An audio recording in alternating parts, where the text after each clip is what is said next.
Pelaksanaan KKN kali ini sangatlah berbeda dari sebelumnya. KKN reguler yang sudah penulis nanti-nantikan ternyata tidak bisa dilaksanakan seperti biasanya.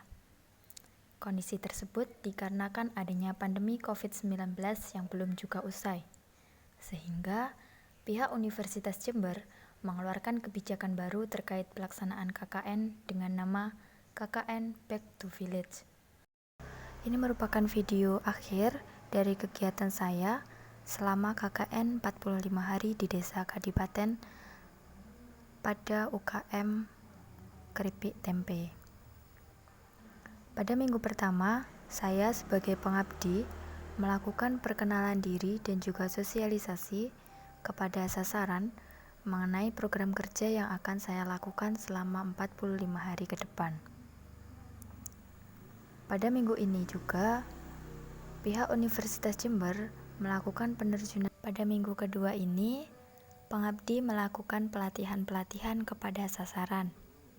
Pelatihan yang dimaksud ini sangat bermanfaat kepada sasaran karena pelatihan di sini mengandung ilmu atau pengetahuan tentang kewirausahaan, khususnya mengenai strategi dalam pemulihan ekonomi UMKM di era new normal yang sekarang ini terjadi.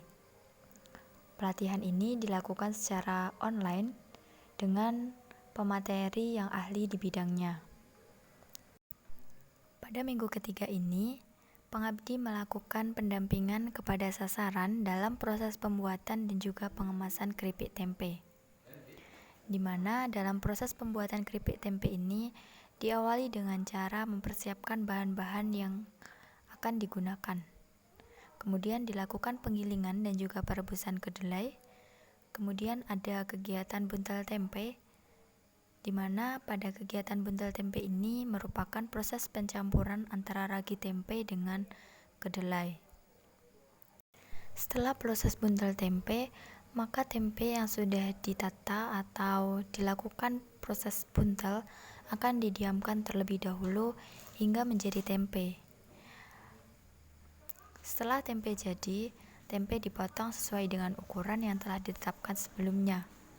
Kemudian dilakukan penggorengan dengan cara mempersiapkan alat-alat dan juga bahan yang digunakan untuk melakukan penggorengan tempe. Setelah itu, tempe yang sudah jadi dimasukkan ke dalam kemasan berupa plastik yang selanjutnya di-staples untuk menghindari udara dari luar masuk ke dalam kemasan. Minggu selanjutnya adalah ada pelatihan dalam pembuatan desain logo. Nah, ini merupakan bentuk inovasi yang diberikan oleh pengabdi kepada sasaran karena sebelumnya dari produk keripik tempe ini belum ada logonya. Sehingga menurut pengabdi perlu dikasih logo sebagai identitas supaya konsumen lebih mudah dalam menemukan produk. Fungsi pemberian logo adalah agar produk mudah ditemukan oleh konsumen dan juga mampu menembus pasar secara online.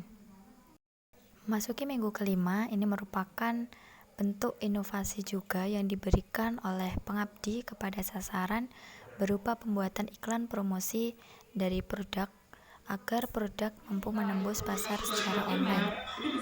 Pembuatan iklan promosi ini dilakukan dengan media sosial berupa Instagram, Facebook, dan juga WA. Pendampingan yang dilakukan pada minggu ke-6 ini ialah pendampingan dalam hal penjualan keripik tempe, di mana pada minggu ke-6 ini pengabdi juga melakukan pelatihan atau memberikan penjelasan dan juga edukasi kepada sasaran mengenai beberapa cara dalam melakukan proses penjualan secara online.